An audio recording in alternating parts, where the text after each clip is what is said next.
Can a change in diet and exercise help in kind of holding off that prediabetes if you are predisposed to it?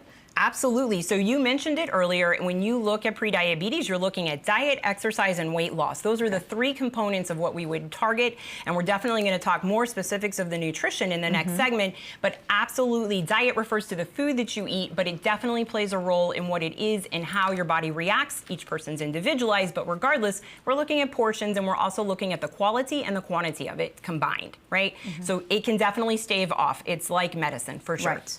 And now tell us about the Diabetes Prevention Program study results. I think this is a very crucial to point out.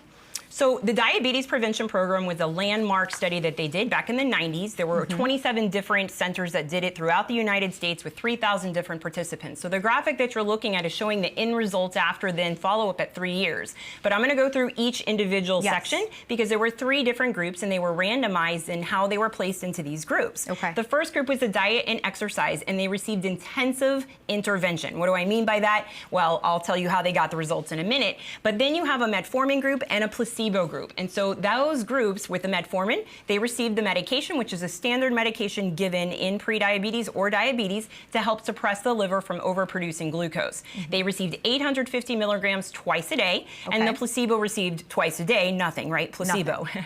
Those 2 groups only received a little advice for diet and exercise, no actual intervention. So when you look at these numbers with diet and exercise alone, back to your question, 58% reduction in diabetes. Wow.